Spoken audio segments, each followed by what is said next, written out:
This video sponsored by BuyMode. இந்த ஆப்பில் நீங்கள் பர்ச்சேஸ் பண்ணக்கூடிய எல்லா விதமான ப்ராடக்ட்டும் உங்களுக்கு ரொம்ப மலிவான விலையிலேயே கிடைக்குது. இதில் நிறைய ஆஃபர்ஸ் அண்ட் கூப்பன்ஸ் ப்ரொவைட் பண்ணுறாங்க.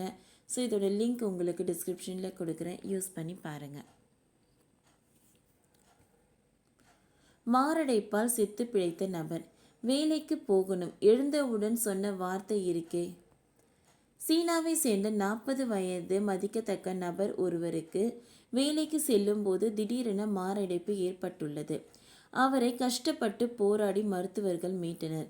கிட்டத்தட்ட செத்து பிழைத்த அந்த நபர் மயக்கத்தில் இருந்து எழுந்தவுடன் சொன்ன வார்த்தை பலருக்கும் ஆச்சரியத்தை ஏற்படுத்துவதாக இருக்கிறது. காலை 9 மணிக்குள் அடித்து பிடித்து வேலைக்கு செல்வது எளிதான காரியம் எல்லாம் இல்லை. வீட்டில் குழந்தைகள் இருந்தால் அவர்களை ரெடி செய்து பள்ளிக்கு அனுப்பி நாமும் ரெடியாகி டிராஃபிக்கை தாண்டி ஆஃபீஸுக்கு நுழைவதற்குள் ஒரு வழி ஆகிவிடுகிறோம்.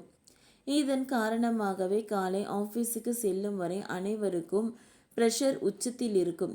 மாரடைப்பு போன்றவை கூட இது போன்ற காலங்களில்தான் அதிகம் ஏற்படும். சீனாவில் எப்படிதான் அவசரமாக ஆஃபீஸ் கிளம்பிய நபருக்கு மாரடைப்பு ஏற்பட்டுள்ளது. அருகே இருந்தவர்கள் கஷ்டப்பட்டு அவரை காப்பாற்றிய நிலையில் எழுந்த பிறகு அவர் சொன்ன வார்த்தை தான் அனைவருக்கும் அதிர்ச்சியை ஏற்படுத்தி இருக்கிறது. சீனாவின் சவுத் சீனா மார்னிங் போஸ்ட் இது தொடர்பான செய்தியை வெளியிட்டுள்ளது. பிப்ரவரி 4 ஷஹினா மாகாணத்தில் ஷாங்ஷாவில் உள்ள ரயில் நிலையத்தில் இந்த சம்பவம் நடந்துள்ளது. அங்கு 40 வயது மதிக்கத்தக்க நபர் ஒருவர் ரயிலில் ஏறுவதற்காக வரிசையில் நின்று கொண்டு இருந்தார். அப்பொழுது திடீரென நெஞ்சை பிடித்து கொண்டு அவர் அப்படியே சரிந்து விழுந்தார்.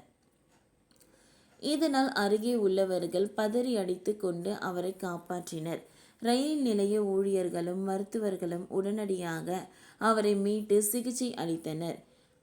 CPR உள்ளிட்ட சிகிச்சைகளும் அளித்து சுமார் 20 நிமிடம் தீவிர முயற்சிக்கு பிறகே அவரை மீட்டுள்ளனர். மாரடைப்பால் கிட்டத்தட்ட செத்து பிழைத்த அந்த நபர் எழுந்தவுடன் சொன்ன வார்த்தை தான் அனைவரையும் மிரள வைத்திருக்கிறது. மயக்கத்தில் இருந்து எழுந்த அந்த நபர், ஐயோ, இந்த அதிவேக ரயிலை பிடித்துதான் நான் வேலைக்கு செல்ல வேண்டும் என கூறியிருக்கிறார். மேலும் இது சாதாரண மயக்கம்தான் என்று மருத்துவமனைக்கு எல்லாம் போக மாட்டேன் என கூறி அடம் பிடித்துள்ளார். இருப்பினும் சம்பவ இடத்தில் இருந்து ஒரு மருத்துவர் அதை அனுமதிக்கவில்லை. கீழே விழுந்ததில் மோசமான காயம் ஏற்பட்டு இருக்கலாம் என்பதால் மருத்துவமனைக்கு செல்லும்படி அறிவுறுத்தியுள்ளார். அந்த முதியவர் முதலில் அதை ஒப்புக்கொள்ளவில்லை என்ற போதிலும் பிறகு ஏதோ உடம்பில் பிரச்சனை என்பதை உணர்ந்து கொண்டு ஆம்புலன்ஸில் ஏறி ஒப்புக்கொண்டார். இந்த செய்தி சவுத் சீனா மார்னிங் போஸ்ட் வெளியிட்ட நிலையில் அது ட்ரெண்ட் ஆகி வருகிறது. ஒரு சில நெட்சன் பயணம் முக்கியம்தான், ஆனால் இந்த அளவுக்கு வேலை என இருக்கக்கூடாது என கூறி வருகிறார்கள்.